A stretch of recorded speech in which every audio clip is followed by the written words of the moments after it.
ሃይ ጋይስ እንዴት ናችሁ? ዛሬ ትንሽ እስካሁን ከማደርገው ትንሽ ለየት ያለ ነገር ነው የማደርገው።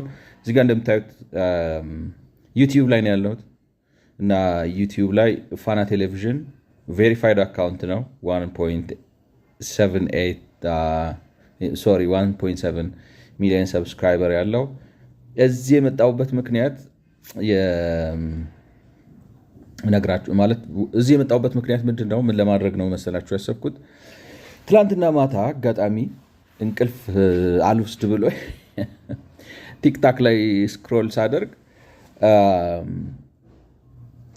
እንትን የተቆረጠ የጠቅላይ ሚኒስትሩ ቪዲዮ መጣና እዛ የተቆረጠው ቪዲዮ ላይ አንድ ነገር ሲሉ ሰማውና ይሄ ነገር ኤአይ ይሆን ወይስ አይሆን ብዬ ተጠራጠርኩኝ። ምክንያቱም ምንድነው ያሉት ነገር መንግስት አመታዊ ገቢው 900 ቢሊዮን ብር ነው አሉ። እንግዲህ አመታዊ ገቢው ከግብር ከታክስ ከክፍያ ምናምን ሰብስቦ በአጠቃላይ አኑዋሊ የሚያስገባው ገቢ 900 ቢሊዮን ነው እና ከዚህ ከ900 ቢሊዮኑ ግማሹ which means 450 ቢሊዮን ብር ደሞዝ ነው የሚከፍለው አሉ እና ተቆርጦ የመጣ ቪዲዮ ነው። ቬሪፋይድ አካውንት አይደለም። ያው እንግዲህ ዘመኑ ደግሞ እንደምታውቁት የኤአይ ዘመን ነው። ትንሽ ሜይቢ ዝም ብለው ሰዎች ስሙን ሊያጠፉት ምናምን ነው ወይስ ብሎት ነው ብዬ እኔ እውነት ለመናገር አልሰማም እንደዚህ ነገር ብዙ ጊዜ። ግን እንደው የትኛውም ቪዲዮ ላይ እንዳለው ተቆርጦ የመጣው እንትን አልነበረውም ማለት ምንድነው የሚባለው የትኛው ቪዲዮ ላይ እንዳለው አይታወቅምና I start from part 1 ማለት ነው። ከመጀመሪያው ከክፍል 1 ጀምሬ እየሰማው ያልኩ ደግሞ የሚያሳዝነው ሌላ ሳይት ምንድነው የተለያዩ ሰዎች ኤዲት አድርገው ዝም ብለው ሪሊዝ ስለሚያደርጉት ኦርደሩን አዛብተውታል። ነገር ግን ክፍል 2 የሚለው አሁን ያሳየኋችሁ እንግዲህ የፋና ቴሌቪዥን ቬሪፋይድ አካውንት ላይ በፋና ክፍል 2 ተብሎ የቀረበው የእሳቸው ቃለ ምልልስ ላይ ለነገሩ እውነት ለመናገር እሱ ላይ ነው ያለው። ስለዚህ ሄደን ያነሷቸው ፖይንቶች አሉ።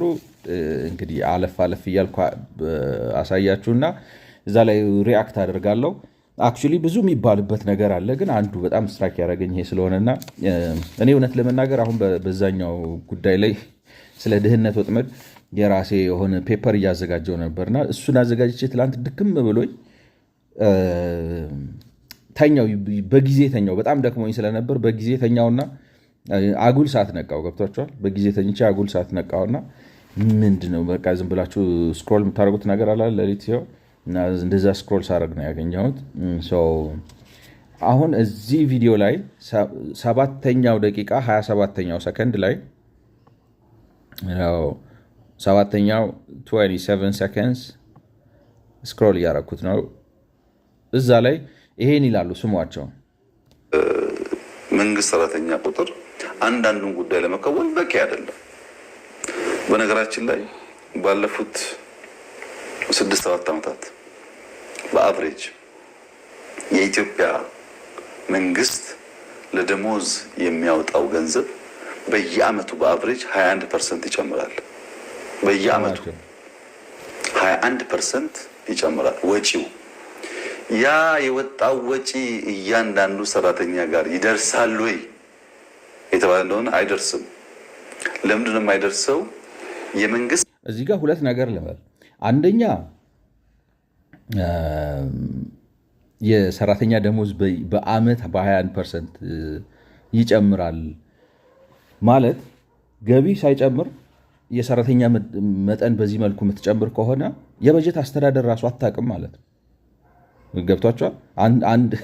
ማንኛውም መንግስትም ይሁን የግል ይሁን ሰራተኛ ማለት የግል ድርጅትም ይሁን የመንግስትም ድርጅት ሰራተኛ ሲቀጠር ገቢውን አይቶ ነው። ገቢውን ሳያይ ሰራተኛ የሚቀጥር ሰው በሽተኛ ነው ማለት ነው። ምክንያቱም በውሃ ምንድነው በኦክሲጅን የሚሰራ ሰው የለም። መብላት አለበት፣ መጠጣት አለበት፣ መኖር አለበት። ስለዚህ እንዲህ ብሎ ማለት ራሱ ሲጀምር ማለት ነው ምን ሰውየው የሚያደርገውን ነገርም የሚያውቅ አይመስለኝም። እንዳልኳችሁ ዝም ብሎ እዛ ጋር ተጽፎ ተሰጥቶት እሱን እያነበበ የሚያወራ ነው የሚመስለው። አንዱ ስህተት ነንሴንሲካል ነው፣ ግን እሱ አይደለም ፖይንቴ። እንደው ዝም ብለው በጣም ስለሚዘባረቅ ነገሩ በጣም ያበሳጫል። ቢካዝ ነው ስንት የተማረ ሰው ባለበት ሀገር፣ ስንት የሚያውቁ ሰዎች ባሉበት ሀገር እንደዚህ ግራውን ከቀኙ የማያውቅ ሰው ሀገር ሲመራ ማለት የኢትዮጵያን ችግር አብይ አልፈጠረውም። ነገር ግን ወሳኝ ቦታ ይዟል።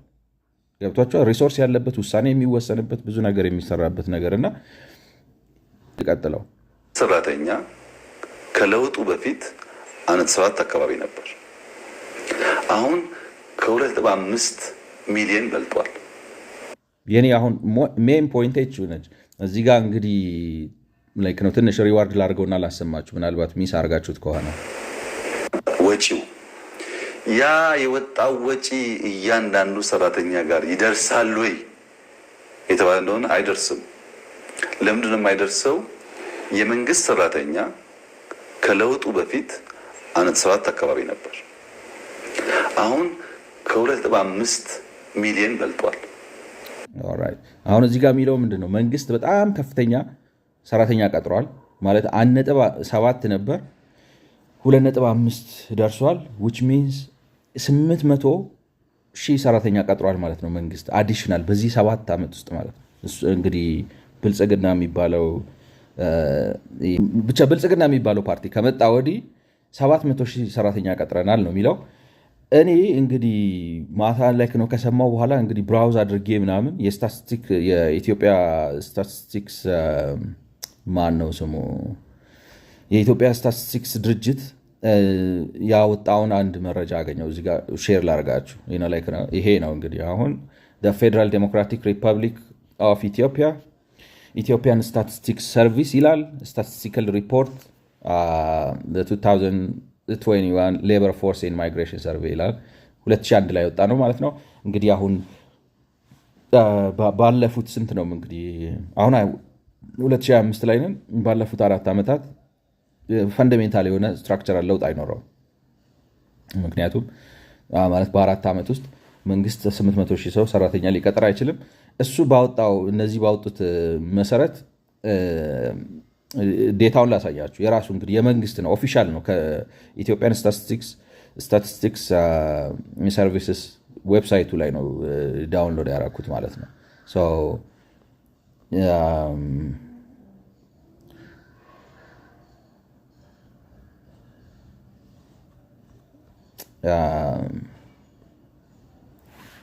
ትንሽ ታይም ወሰደ ነገር ፕሮሰስ እስኪያደርገው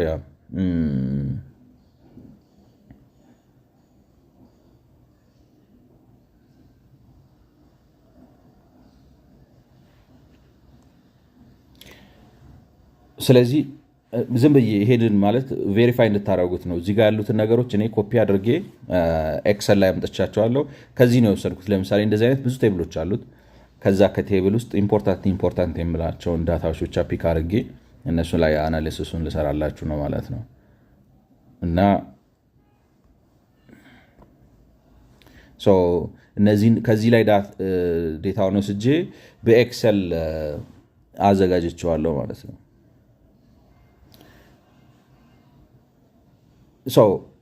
እንግዲህ ዝም ብሎ መረጃውን ላይክ ነው ጀነራሊዝም ብዬ ልውሰዳችሁ እና እዛ ውስጥ እንግዲህ የኢትዮጵያ ስታቲስቲክስ ሰርቪስ እንደሚለው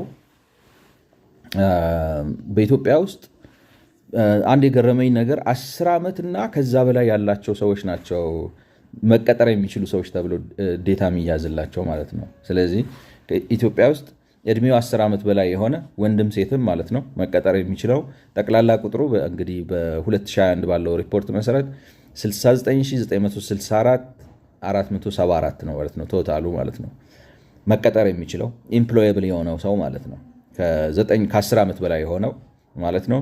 እንግዲህ ከዚህ ውስጥ መረጃው የሚለው ምንድነው 41,637,071 ተቀጥሯል ማለት ነው ቶታሊ። ያ እንግዲህ በፐርሰንት ስታስቀምጡት መቀጠር ከሚችለው ሰው አንጻር ወደ 60% 59.51 ወይም 60% አካባቢው ተቀጥሯል ይላል ማለት ነው። ከዛ ሌላ ይሄ አሁን ቴብል አሁን እዚህ ጋር ያሳየኋችሁ ይሄ ቴብል 5.1 ወርታች ስክሮል ስታደረጉ ሌላ ደግሞ 511 የሚባል ቴብል አለ 54 55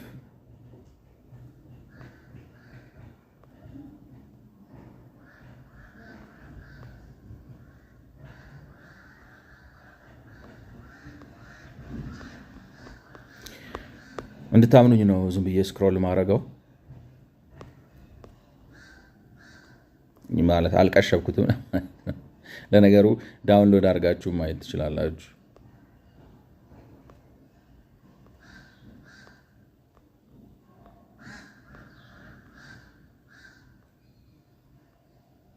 ሶ 511 የሚለው ላይ ይሄኛው እንግዲህ እንዳልኳቸው አሁን ዝርዝሩ ሰፊ ነው ዋናው እኔ የፈለኳት እቺ ቶታል የምትለዋንና ከላይ ያለችውን የመጀመሪያዋን ነው ማለት ነው ይሄ አሁን በከተማ በገጠር በክልል አፋር አማራ ወዘተ ወዘተ እያለ የሚከፋፍለው ነው ማለት ነው እኔ የፈለኩት ናሽናል ሌቭል ያለውን መረጃ ነው ሶ ናሽናል ሌቭል ላይ ስመጣ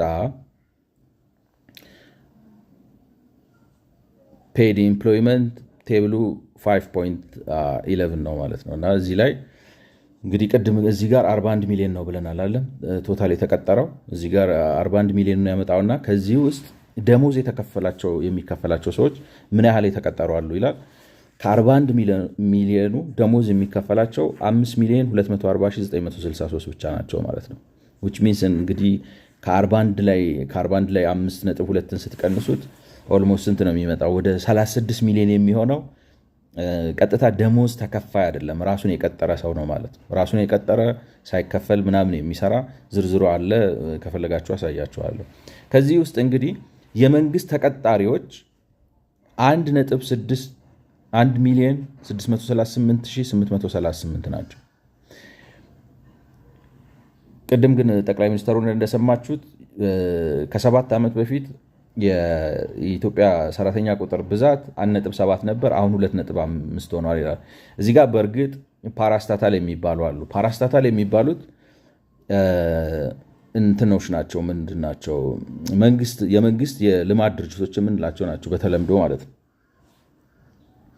የመንግስት የልማት ድርጅት የሚባሉት ናቸው who are this pretty much key parastatals in Ethiopia Google ኢትዮ ቴሌኮም ነው አንዱ ኢትዮጵያን ኤርላይንስ ኮሜርሻል ባንክ ኦፍ ኢትዮጵያ ኢትዮጵያን ሬልዌይ ኮርፖሬሽን ሹጋር ኮርፖሬሽን ኢንዱስትሪያል ፓርክ ዴቨሎፕመንት ነው ኢትዮጵያን ኮንስትራክሽን ሶ እነዚህ ኮሜርሻል ናቸው ማለት የንግድ ድርጅቶች ናቸው እንትኖች ኦነርሺፓቸው ነው እንጂ በመንግስት የሆነው ኦፍ ኮርስ የመንግስት ሰራተኞች ናቸው ግን እኔ as per my understanding በእርግጥ ይሄን ስትደምሩት የኢትዮጵያ ሰራተኞች ቁጥር 2.5 ሊመጣ ይችላል ግን ፓራስታታሉን እዚህ ውስጥ ማስገባት እኔ ልክ አይመስለኝም በዴታ ደረጃ ማለት ነው ብላችሁ የመንግስት ሰራተኞች ናቸው ግን ደሞዛቸው የመንግስት በጀት አካል አይደለም because ይሄ ራሱ ካምፓኒዎቹ ራሳቸው አንሌስ ለምሳሌ የሚከስሩት ለምሳሌ አሁን ኢትዮጵያ ኤሌክትሪክ ፓወር ኮርፖሬሽን አትራፊ ላይሆን ይችላል ከሳሪ ድርጅት ሊሆን ይችላል ስለዚህ ግን ኪሳራውን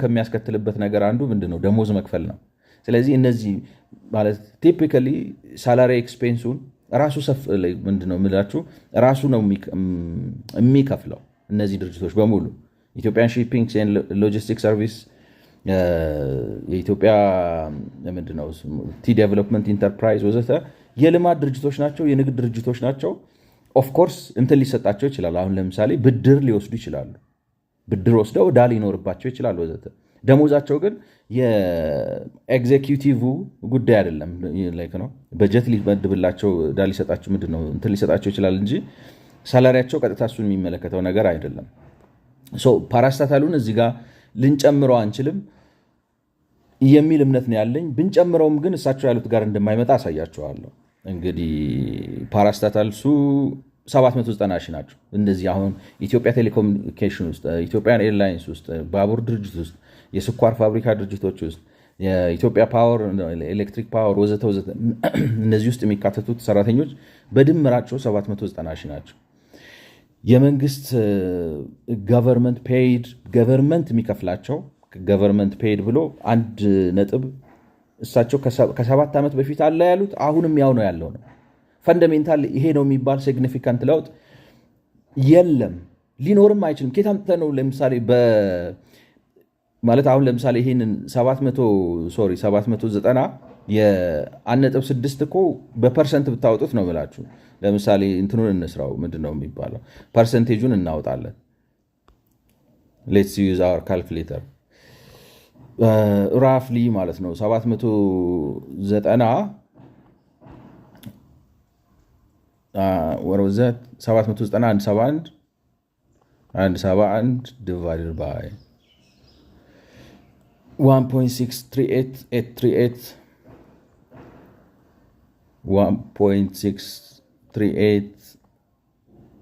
1.638838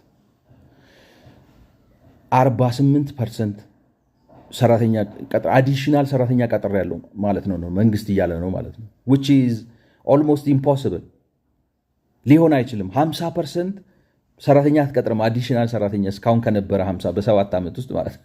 ያን ካደረግ በጀቱ ሳይኖር ጤነኛ አይደለህም ማለት ነው። ምክንያቱም ኢኮኖሚክ ቤዚክሱ ራሱ ምንድን ነው የሚለው ከገቢህ ጋር ነው ወጪ መመጣጠን ያለበት። በጀትን አይተህ ነው እንጂ ሰራተኛ የምትቀጥረው አይ እንደ ድሉ ያድጋል ብለህ አትቀጥርም። ያንን ካደረግ ተጠያቂም ነህ ነው ይማቪው። ግን እኔ እርግጠኛ ነኝ አሁን ይሄ የ2021 ስለሆነ ነው እንጂ ሄደን ቀደም ብለን አሁን ለምሳሌ እሳቸው የመጡት 2014 ነው አይደል? 2014 መለስ ብለን ብናየው እንደዚህ ይመጣል ብዬ አላስብም በፍጹም። ከዚህ ፈንዳሜንታል የሆነ ቼንጅ ይኖረዋል ብዬ አላስብም። ግን እንድታዩት የምፈልገው ምንድን ነው ኢትዮጵያ ውስጥ ካለው ጠቅላላ 5,240,963 ሰራተኛ የሚከፈለው ክፍያ የሚከፈለው ማለትም እንግዲህ በግል ድርጅቶች የሚከፈላቸው 1,690,000 ናቸው። እነዚህ ከመንግስት በላይ ነው የሚቀጥሩት። ይዋቸው 1,690,603 ከመንግስት በላይ ቀጥረዋል። እንዲያውም አንዳንድ ሰዎች ኢትዮጵያ ውስጥ ከፍተኛው ቀጣሪ መንግስት ነው ይሏቸዋል። ግን አሁን ስታዩት ማለት ጠቅልላችሁ ስታዩት ማክሲመም መንግስት የሚቀጥረው ከ10 ሰው 3 ካልሆነ እነዚህን ከጨመራችኋቸው እነዚህ ፓራስታታልስ የሚባሉትን ከ10 ሰው 4 ሰው ነው የሚቀጥረው። 6ቱን ወይንም 6ቱን ያ ላይክ ነው ግማሹን ወይ 6ቱን ወይ 5ቱን መንግስት ይቀጥራል። ግን ስቲል አቨሬጁ ወደ ግል ያዘነብላል ማለት ነው። ስለዚህ መንግስት ሃይስት ኢምፕሎየር ነው የሚለው ነገር ራሱ ዴታው ልክ አይደለም ማለት ነው። ኤንጂኦ 88,000 አሉ። የቤት ሰራተኞች 744,000 አሉ። ሌሎች እንግዲህ ኢንፎርማል የሆኑ ሴክተሮች 288,000 አሉ። የተለያዩ የኮኦፕሬቲቭስ አባል የሆኑ 29,000 አሉ። የማይክሮ ኢንተርፕራይዝስ 62,000 አሉ። ራሳቸውን የቀጠሩና በግብርና ላይ የተሰማሩ 15 ሚሊዮን። ስለዚህ ራሳቸውን የቀጠሩ ማለት ደሞዝ የሚከፍላቸው ሰው የለም። ስለዚህ የራሳቸው ስራ ነው ደሞዛቸው። ሚንስ አርሰው የሚበሉ ሰዎች ገበሬው 15 ሚሊዮን ሰው ቀጥሯል ማለት ነው፣ በግብርና ብቻ ማለት ነው። you can imagine like the greatest chunk of employment is in agriculture። ነን አግሪካልቸር የሆኑት እንግዲህ ራሳቸውን የቀጠሩ እንግዲህ ማለት ነው ኤሌክትሪሻን፣ አናጢ፣ ወዘተ ወዘተ ወዘተ እንደዚህ አይነት የራሳቸውን ስራ የሚሰሩ ሰዎች ሰልፍ ኢምፕሎይድ የሆኑ እና ሌላ ሰው ቀጥረው የማያሰሩ በቃ ራሳቸውን የዕለት ጉርሳቸውን በራሳቸው ጥረት የሚያሸንፉ በአንድ ሰው ማኔጅ የምትደረግ ጥቂት ማለት ሱቅም ልትሆን ትችላለች፣ የሙያ ስራም ሊሆን ይችላል ወዘተ። እነሱ አግሪካልቸር 5 ሚሊዮን አሉ ማለት ነው። የሚገርመው ደሞዝ የማይከፈላቸው which means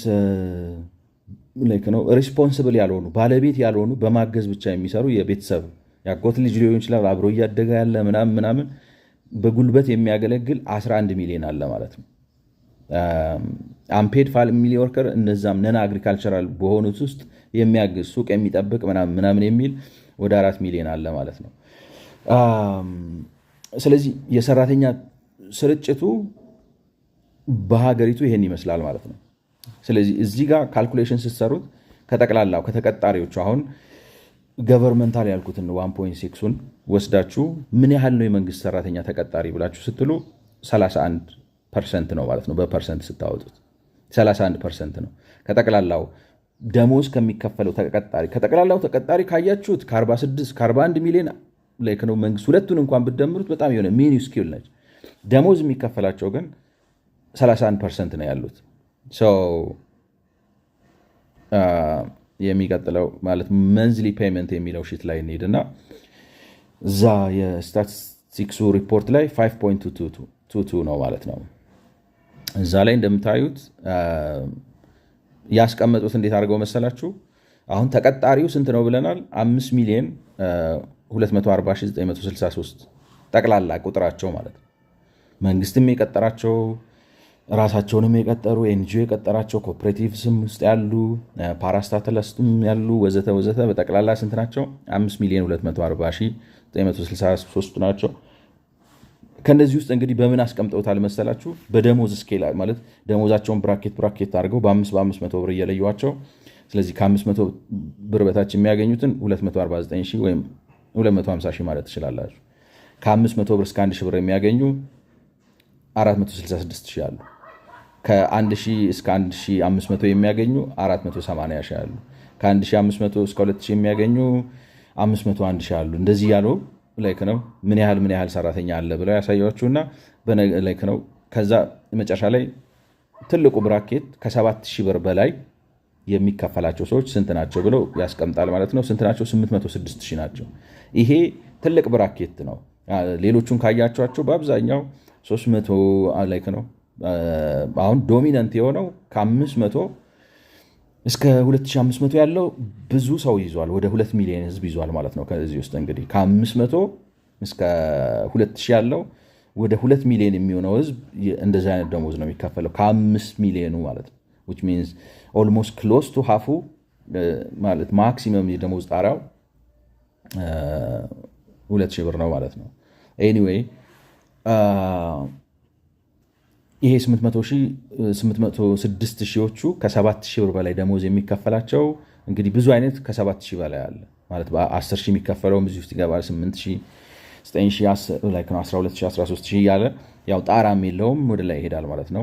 በዛው 806 ሺህ ሰዎች አሉ እና በሀገሪቱ ያለው አማካይ የደሞዝ ክፍያ መጠን በመንግስትም ውስጥ ሆነ በኤንጂኦም ውስጥ ሆነ በሌላም ቦታ ያሉ አጠቃላይ ደሞዝ የሚከፈላቸው ሰዎች አማካይ አቨሬጅ ፔመንት 4115 ብር ነው የሚለው ዳታው። እንግዲህ እኔ ምን አደረግኩ መሰላችሁ? ትንሽ የራሴን ካልኩሌሽን ሰራው ማለት ነው። እና በካልኩሌሽኑ መሰረት ምንድን ነው አሁን ለምሳሌ እዚህ ውስጥ ከ500 በታች የሚከፈላቸው ውስጥ 249,085 ሰራተኞች አሉ። ግን የተካተቱት ተጠቅልለው ከ500 ብር በታች ነው። ስለዚህ ለምሳሌ 400 የሚከፈለውም እዚህ ውስጥ አለ፣ 300 የሚከፈለውም እዚህ ውስጥ አለ ማለት ነው። እኔ ዝም ብዬ ቁጥሩ ኢንሲግኒፊካንት ስለሆነ ለሁሉም ላይክ ነው ለ249 ሺህም 500 ብር ይከፈላቸዋል ብዬ 500 ብር አረኩት ማለት ነው። ለቀሩት ከ7000 በላይ ላሉት ግን ምን አደረግኩኝ? አቨሬጅ ነው የወሰድኩት። ስለዚህ ለምሳሌ በ500 እና በ1000 መካከል ለእያንዳንዱ ሰው ለምሳሌ በ500 እና በ1000 መካከል 466315 ሰዎች አሉ። ደሞዛቸው የደሞዝ ክፍያቸው ከ500 እስከ 1000 የሆነ 466315 ሰዎች አሉ። ስለዚህ አንዳንዱ ልክ 500 ብር ሊከፈለው ይችላል። ወይም በአብዛኛው ላይክ ነው አሁን ዲስትሪቢዩሽኑን ስለማታውቅ ነው ስለሌለ እንዴት ነው ሳላሪው ዲስትሪቢዩት ያደረገው የትኛው ብዙ የሚከፈለው ከ750 በታች ነው ምናምን የሚለውን አታውቁትም። ስለዚህ ዝም ብዬ አቨሬጅ ነው የወሰድኩት። ያው ላይክ ነው አክሰፕተብል ነው እንደዚህ አይነት ነገር አቨሬጅ ወሰድኩ ማለት ነው። ስለዚህ 750 ለእያንዳንዱ ይከፈላል ብዬ አስዩም አደረግኩ ማለት ነው። በዛ መሰረት እንግዲህ 750 ሲባዛ ለ466313 በዚህ ብራኬት ውስጥ ላሉት ሰዎች የሚከፈላቸው ማንዝሊ ፔመንት ነው ማለት ነው። ሴም ቲንግ አይ ዲድ ከ1000 እስከ 1500 ላሉት፣ ከ2000 እስከ 2500፣ ከ2500 እስከ 3000፣ ከ4000 እስከ 4500፣ ከ5000 እስከ 5500፣ ከ6000 እስከ 6500። ይሄ እዚህ ጋር ላይ ነው ጋር ሚስቴክ ኢት ዶዝንት ማተር እንትን ነው ሌብል ስለሆነ ችግር የለውም ማለት እችኛዋ 4 ነበር መሆን የነበረባት ላይክ ነው ወሪዛት 5549 5500 እስከ 599 ነው መሆን የነበረበት። ችግር ሌብል ነው ይሄ እንትን የለውም፣ አርትሜቲክ ቫሊዩ የለውም። እዚኛው 7000 ጋር ስደርስ ግን 17000 ያደረግኩት ምንድነው መሰላችሁ? አስዩም ያደረግኩት ዝም ብለው እነሱ ከ7000 ብር በላይ የሚከፈለው ነው ያሉት። ከ7000 ብር በላይ የሚከፈለው 6796 ሰው አለ። እኔ ዝም ብዬ ሳስበው አንድ የሆነ ፔሮል አይቼ ነበር የመንግስት ነገር ማክሲመም አይዶን ነው ኢቭን ሚኒስተሮቹ ምናምን ራሳቸው 24000 ምናምን አካባቢ ነው የሚከፈላቸው ማለት የስም ክፍያው ማለት ነው። ስለዚህ 24000 ይከፈላቸዋል ብዬ በ24000 እና በ7000 መካከል አቨሬጅ አውጥቼ እዚህ ብራኬቱ ስላለው ሰው በአቨሬጅ 17000 ብር ይከፈለዋል አልኩ። ግን እንደምታውቁት አሁን ለምሳሌ እዚህ ውስጥ ዶክተሮቹ አሉ፣ ፕሮፌሰሮቹ አሉ፣ አስተማሪዎቹ አሉ ወዘተ ይለክ ነው። ከአስተማሪዎቹም እንግዲህ ሲኒየር የሆኑት አሁን ዲኖቹ ምናምን ናቸው እዚህ ውስጥ የሚገቡት ይመስለኛል። ግን ዶክተሮቹ እንኳን 17000 ብር አይከፈላቸውም። ስለዚህ ምን ልላችሁ ነው ጀነረስ እስቲሜት ነው የሰጠሁት ለማለት ነው 17000። እንደዛ አድርጋችሁ ቶታል አቨሬጅ ለመንግስት ሰራተኛ አይደለም ፓራስታታሉንም ራሱ ጨምራችሁት ነው ማለት ፓራስታታሉ የሚባሉትን እነ ቴሌን እነ ምናምን ጨምራችሁ ለመንግስት ጠቅላላ ኢትዮጵያ ውስጥ ለቤት ሰራተኛ ሳይቀር ነው ብላችሁ ራሳቸውን ላይክ ነው አሁን ሱቅ ውስጥ ተቀጥሮ የሚሰራውን ሰው ጨምሮ የታክሲ ሹፌር ሁሉንም ጨምሮ ነው ብላችሁ በአጠቃላይ ደሞዝ የሚከፈለው ፔይድ የሆነውን ሰው በሙሉ ጨምሮ 5 ሚሊዮን ናቸው። እዚህ ጋር ካልኩሌሽን ስሰራ እንግዲህ ካልኩሌሽን የሰራሁት ምንድነው ይሄ ነው። ሁለቱን አባዛዋለሁ ከዛ ላይ ወደ ጎን ደምረዋለሁ። ይሄ ፎርሙላ እዚህ ጋር የምታዩት እዚህ ታች ኤፍኤክስ ብሎ b2 times b4 plus c2 times c4 d2 times d4 የሚለው እሱን ፎርሙላ ነው የሚሰራው። ኤክሰል የምታውቁ ሰዎች ታውቁታላችሁ። ያረኩት ነገር እሱን ነው። ስለዚህ ምን ይሆናል እዚህ ጋር 25 ቢሊዮን ብር የወር ደሞዝ አለ ጠቅላላ በሀገሪቱ ውስጥ መንግስትም መንግስታዊ ያልሆኑትንም ኤንጂኦዎቹንም በአጠቃላይ ደሞዝ የሚከፈላቸውን ሰዎች በሙሉ ጨምሮ 25 ቢሊዮን ብር ነው የሚከፈለው። 25 ቢሊዮን ብርን ለ12 አባዙት በአመት 303 ቢሊዮን ብር ነው የሚመጣው። አባዝቸው ነው ይሄው እዚህ ጋር ፎርሙላውን ማየት ትችላላችሁ። fx is equal to a7 times 12 like no I didn't make it up sorry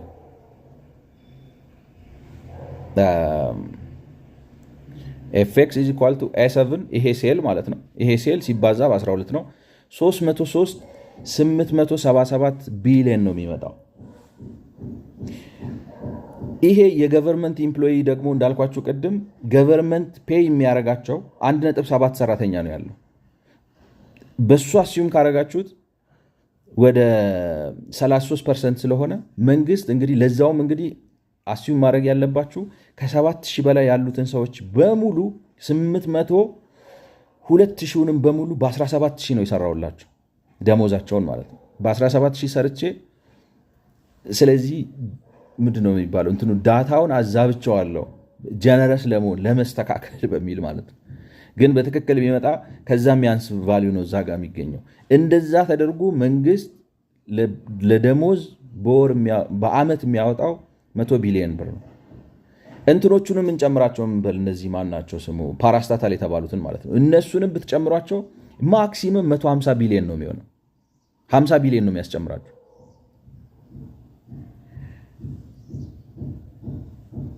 ስለዚህ እሳቸው ከፍተኛ ስተት ሰርተዋል ማለት ነው። እና the point is መረጃው በጣም የተሳሳተ ነው። ስለዚህ መንግስት አሁን ለምሳሌ 900 ቢሊዮን ብር ከሆነ 900 ቢሊዮን ብር ከሆነ አኑዋል ገቢው በኮንዘርቫቲቭስት ማለት በትክክለኛው የሚከፍለው የአንድ አስረኛውን ነው 1/10 ነው። አይ እንትኖቹንም ጨምራለሁ የቴሌንም እኔ ነኝ የምከፍለው ከመንግስት ካዝና ወጥቶ ነው የሚከፈለው ማለት ቴሌ ራሱ ለመንግስት ፈሰስ የሚያደርግ እንጂ መንግስት ለቴሌ ፈሰስ የሚያደርግለት አይደለም። ብድር ተበድሮ ሊሰጣው ይችላል እንጂ ከመንግስት ካዝና ገንዘብ ወደ ኢትዮጵያ አየር መንገድ ወይንም ወደ ኢትዮጵያ ኮሜርሻል ባንክ እንዲያውም የኮሜርሻል ባንክ ለመንግስት አበድሮ ዕዳ ይኖርበታል እንጂ አይሄድም። ስለዚህ ጀነራሊ ስታዩት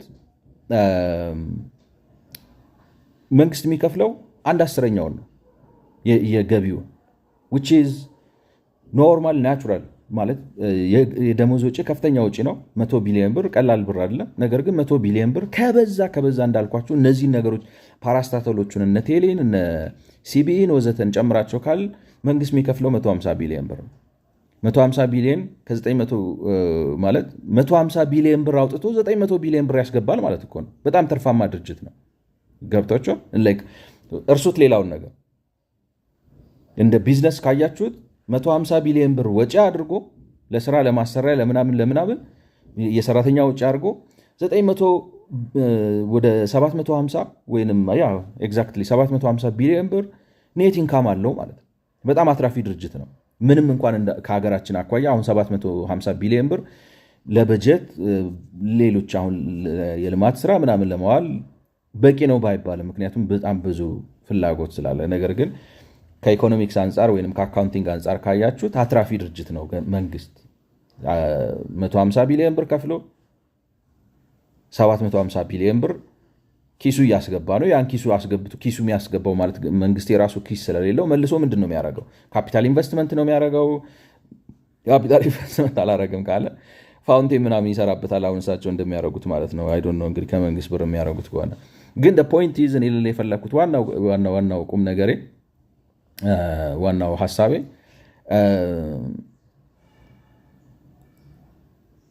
ማለት ሰውየው ለማታለል ከሆነ አሁን ለምሳሌ ደሞዝ ለመክፈል እቸገራለሁ ጥያቄ ስላለ የደሞዝ ጥያቄ ስላለ ደሞዝ ልክፈል ካልኩኝ ተያያዥ ብዙ የኢኮኖሚ ችግሮች አሉ ምናምን ተብሎ የሚሰጥ የራሱ ኢኮኖሚያዊ ትንታኔ መልስ አለው።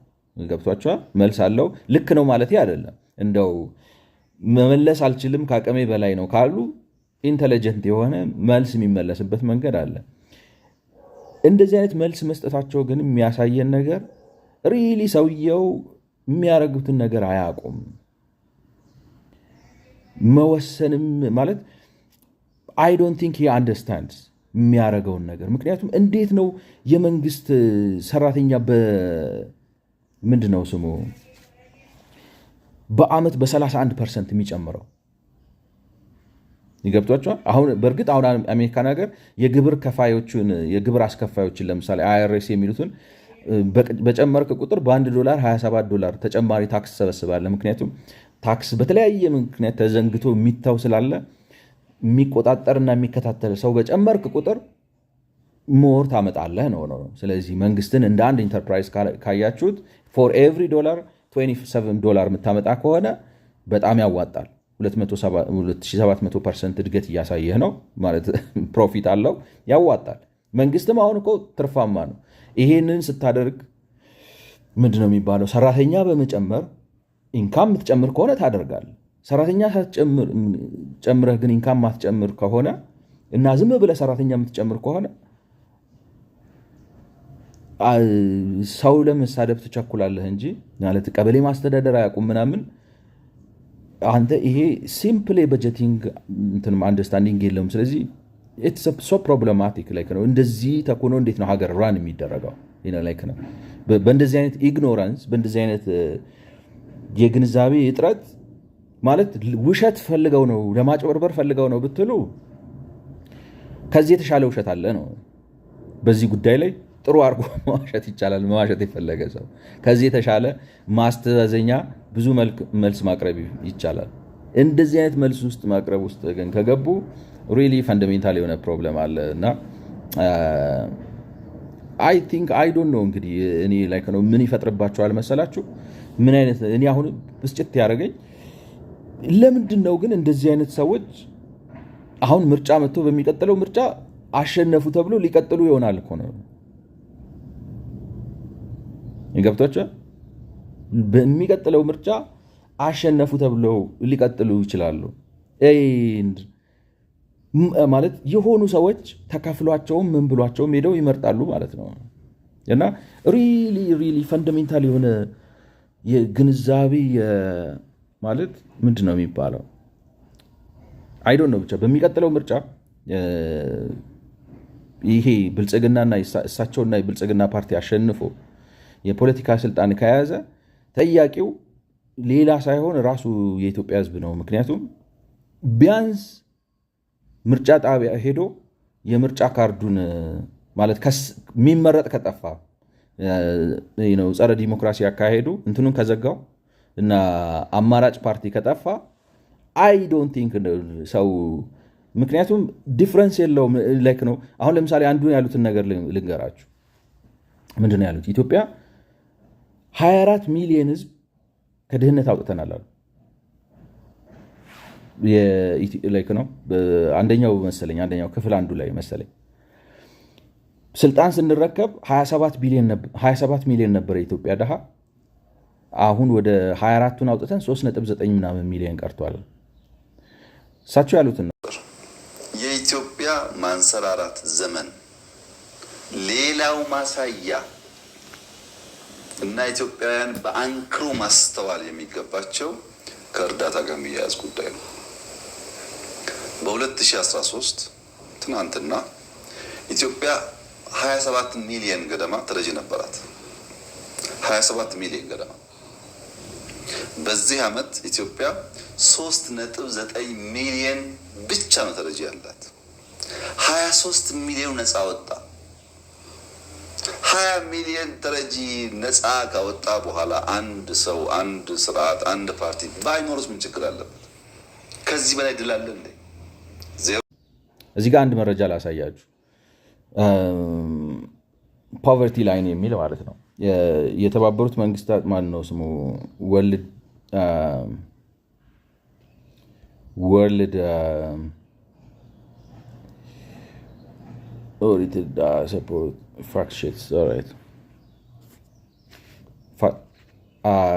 ፖቨርቲ ላይንስ ይሄ የወርልድ ባንክ ዳታ ነው። እንትኑም ማየት ትችላላችሁ። ዌብሳይቱን ታዩታላችሁ። እዛ ጋር ወርልድ ባንክ ዳት ኦርግ ምናምን ብሎ ነው የሚለው። የወርልድ ባንክ ዴታ ነው። ዝም ብዬ ያመጣሁት ዴታ አይደለም። እና የሚለው እንግሊዝኛ ለምታውቁ ሰዎች the new extreme poverty line of $2.15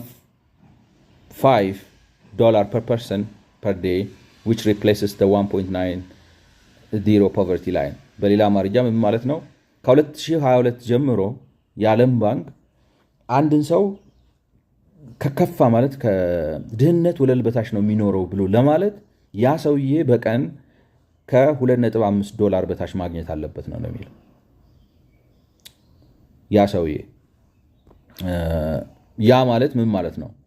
እዚህ ጋር ላሳያችሁ። ላይክ ነው $2.5 አለ እዚህ ጋር። እችን ፎከስ ያረኩባትን ሴል ብታዩት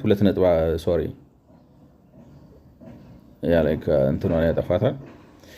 2.5 ከዛ ፎከስ ከተደረገበት በላይ ያለው 2.5 ነው ዳላሩ ማለት ነው። ቢ 30 ነው። በወር ስታባዙት 30 ቀን በቀን $2.5 በታች የሚያገኝ ሰው ይሄ እንግዲህ ምንን አካቶ መሰላችሁ? ኢንፍሌሽን ያካትታል፣ የኤክስቼንጅ ሬትን ያካትታል። ማለት በኤክስቼንጅ ሬት የሚመጡ ለውጦችን ከግምት ውስጥ ያስገባ ነው። ለምሳሌ የኢትዮጵያ $1 ስንት ብር ይመነዘራል በኢትዮጵያና በኬንያ ደግሞ $1 ስንት ሽሊንግ ይሆናል ምናምን የሚለውን ልዩነት ከግምት ውስጥ ያስገባ ነው። እና ደግሞ የዋጋ ግሽበትን ተቀባይነት ያለው የዋጋ ግሽበትን ከግምት ውስጥ ያስገባ ነው። አሁን በዓለም ላይ ባለው በተጨባጭ ሁኔታ በየትኛውም የዓለም ክፍል በቀን $2.15 በታች የሚያገኝ ሰው ከድህነት ወለል በታች ነው የሚኖረው ነው። ያንን በ30 ስታባዙት 64.5 ነው ወይም $65 ይመጣል ማለት ነው። አንድ ሰው አንድ አደልት የሆነ ሰው በወር $64 ወይም $65 በታች የሚያገኝ ከሆነ ያ ሰውዬ ከድህነት ወለል በታች ነው። የሀገራችንን የኤክስቼንጅ ገበያ ታውቁታላችሁ። ኤንቢ ራሱ አሁን በቀደም ባረጋው ጨረታ አድርጎ ነበራል። ከ3 ቀን በፊት 135 ብር ነው የሸጠው $1 በጨረታ አሸንፎ የተሸጠው ማለት ነው። ጥቁር ገበያ ብላክ ማርኬት የሚለው ዌብሳይት ላይ ወደ 157 ገደማ ነው። ስለዚህ 64ን በ135 ስታባዙት 8700 ብር ይመጣል ማለት ነው። 8707 ብር በ157 ስታባዙት 10137 ብር ይመጣል። ስለዚህ አቨሬጅ እንውሰድ ላይክ ነው ምንድነው ስሙን የኦፊሻል የሆነው በባንኮች ምናምን የሚገኘው ሬት አለ ምንም እንኳን ዶሚናንት የሆነውና ብዙ ጊዜ ቫሉዌሽን ለመስራት የሚጠቅመው እንትኑ ቢሆንም እውነተኛውን የሀገሪቱን ሁኔታ የሚያሳያቸው የብላክ ማርኬቱ ቢሆንም እንደው ፌር ለመሆን ያክል አቭሬጅ እንውሰድ። አቭሬጁ $146 ነው። $146 ስታደረጉት 9442 ብር ነው። በዓለም ባንክ መረጃ መሰረት በወር ከ9442 ብር በታች የሚያገኝ ሰው እንዲያውም ማለት እንትኖቹ ኤአዮቹን እየጠየኳቸው ነበር አንዳንድ ነገር። ኢትዮጵያ ውስጥ አሁን ለምሳሌ ጭቃ ቤት ተከራይተ ለመኖር ምናምን ቢያንስ ይህ ብር ያስፈልጋል እና 9442 ብር በታች በወር የሚያገኝ አንድ እድሜውን ለአቅመ አዳም የደረሰ ሰው ከዛ በታች የሚያገኝ ሰው ከድህነት ወለል በታች ነው። ይሄ እኔ ያመጣሁት አይደለም፣ በዓለም አቀፍ ደረጃ የተደነገገ ነው። አንድ ሰው ከዚህ በታች አግኝቶ ከድህነት ወለል ያለፈ ኑሮ ይኖራል ተብሎ አይገመትም። አሁን የዚህን ሲግኒፊካንስ ስላላሳያችሁ መንዝሊ ፔመንት ጋር ሂዱ። ኢትዮጵያ ውስጥ ከ806,000 ሰዎች በስተቀር እነሱም ራሳቸው ከድህነት ወለል በታች ነው። 7,000 ነው ያቸው። ገብቷቸዋል ላይ ነው 7,000 እዚህ ውስጥ ብዙ አለ። 7,000 ብዙ አለ። የሀገሪቱ የኢትዮጵያ ስታቲስቲክስ ድርጅት ራሱ የሀገሪቱ አማካይ ደሞዝ 4,115 ብር ነው የሚለው የሀገሪቱ አማካይ ደሞዝ። ራሳቸው በበላይነት የሚመሩት የስታቲስቲክ ድርጅት ነው ይህንን የሚያወጣው። የሀገሪቱ አማካይ ደሞዝ ማለት ነው። እንግዲህ እዚህ ውስጥ እንዳልኳቸው አሁን ልክ ነው እንትናችን ሃየር ብራኬት ራሱ ብሎ ያስቀመጠው ከድህነት ከዚህ ሁሉ በታች ያለው ሰው ከድህነት ወለል በታች ያለ ሰው ነው ማለት ነው። እና በምን እሴት ነው በምን እሳቤ ነው ኢትዮጵያ ውስጥ እኔ ከመጣው የድሃ ቁጥር በ24 ቀንሷል፣ በ24 ሚሊዮን ቀንሷል የሚል ያ ብቻ አይደለም። ላሳያችሁ ጉድ እንትኑ ጋር እንሂድ። ፔድ ኢምፕሎይመንት የሚለው ጋር ልወሰዳችሁ። አንፔድ ፋሚሊ ወርከርስ ኢን ነን አግሪካልቸር ሴክተር ይላል። ደሞዝ የማይከፈላቸው ዝም ብለው የሆነ ነገር ላይ የተኙ ማለት ምግባቸው ምናምን የተሰጣቸው በቃ ዝም ብለው በድጋፍ ብቻ የሚኖሩ 4 ሚሊዮን ኢትዮጵያውያኖች አሉ፣ ደሞዝ የማይከፈላቸው። እነዚህ ድሃ ካልተባሉ ማን ድሃ ሊባል ነው? የኢትዮጵያ ድሃ ቁጥር 3.9 ብቻ ደርሷል የሚባል። ይሄ እንግዲህ ነን አግሪካልቸር የሆነው ላይ ነው የምላቸው። አግሪካልቸሩ ላይ ስትመጡ 11 ሚሊዮን ነው ያለው። 11 ሚሊዮን ይኸው እዚህ ጋር ታዩታላችሁ። ፎከስ አድርጌበታለሁ። ስለዚህ ደሞዝ የማይከፈላቸው ብቻ እድሜያቸው ልክ ነው፣ ግን በስራ ላይ የተሰማሩ እንትኖቹን ሳንጨምራቸው ነው። መሰማሪያ አጥተው የተውት 40% አሉ ከ69 ነው። which means በጣም ብዙ በብዙ ሚሊዮን የሚቆጠሩ አሉ። ስራ ላይ ግን ተሰማርተው ነው የምላቸው። እየተላላኩ ሰው እያገዙ ሰው ቤት እየኖሩ ምናምን እያሉ ገበሬ ገጠር ወገናቸው ጋር የሚኖሩ ከሆነ እንትን ከብት እያገዱ ምን እያሉ ያለ ደሞዝ የሚፈጩት 11 ሚሊዮን ኢትዮጵያውያኖች አሉ። እዚህ ጋር እነዚህ ሁለቱን ስትደምሯቸው ከ15 ሚሊዮን በላይ ይመጣል። እነዚህ እንግዲህ የድህነት ወለል ላይ ያሉ ናቸው። ኢትዮጵያ ውስጥ ደሞዝ ከሚከፈለው እንግዲህ ኢምፕሎይድ የሆነው ፔይድ የሆነው 5,240,963 ነው ደሞዝ የሚከፈለው ኢትዮጵያ ውስጥ ሰው ያለው ማለት ነው። ከዚህ ውስጥ 806,790 ብቻ ናቸው ከ7,000 ብር በላይ የሚከፈላቸው በወር። እንደው በኢትዮጵያ ስታንዳርድ ወርልድ ባንክን እንርሳው፣ 8,000ንም እንርሳው፣ 9,000ን አቨሬጅ እንርሳው። ኢትዮጵያ ውስጥ ለማስተካከል ብለን ለማስተካከል ብለን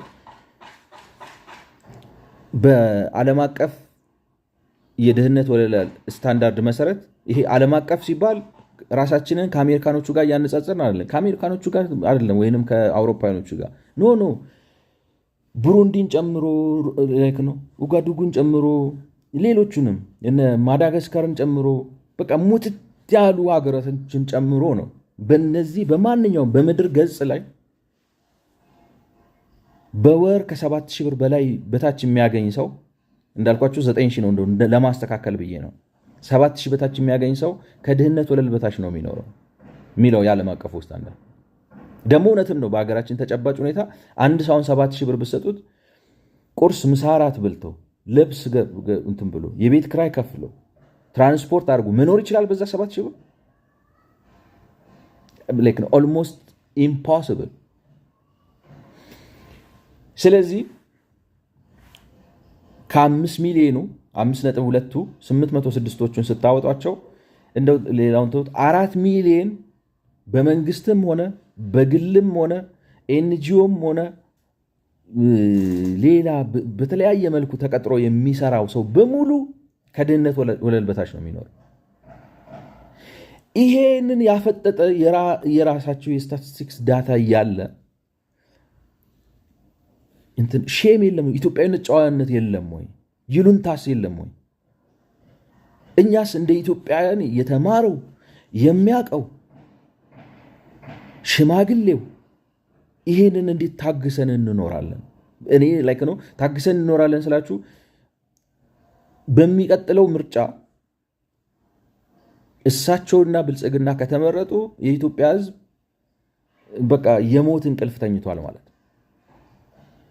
ቢያንስ እንዳልኳችሁ እንትኑ ዲሞክራቲክ ስፔሱ ጠቦ መወዳደር ተወዳዳሪ አማራጭ ፓርቲ ቢጠፋ እንኳን እኔ ሪሊ ቮት ያደረገው ሰው ራሱ እዛው የቀጠሩት የመንግስቱ ሰራተኛ 1.68 ምናምን ካልሆነ በስተቀር ሌላው ሰው ያስፈራሩኛል፣ እንዲሉኛል ወዘተ ነው። እንዲህ ካልሆነ ስራ ይወሰዳል ምናምን ከሱ የተሻለ መሪ ብሎ ከመረጠ እኔ የራሱ ችግር ተጠያቂ ነው ብዬ ነው የምለውና ነገሩ በጣም ላይክ ምንድን ነው የሚለው እሳቸው እንግዲህ እንዳሉት እንደ ሽንኩርት ይላጣል አሉ። ሽንኩርቱ ሲላጥ ስላቃጠለኝ አትሊስት እንደው አዌርነስ ከፈጠርኩና ሰው ቢያንስ በሚቀጥለው ምርጫ ከብልጽግና በቀር ምንም ይሻላል ብሎ የእሳቸው ተቃራኒ እንዲሆን ለማለት ነው። ስለሰማችሁኝ አመሰግናለሁ። ቴንክ ዩ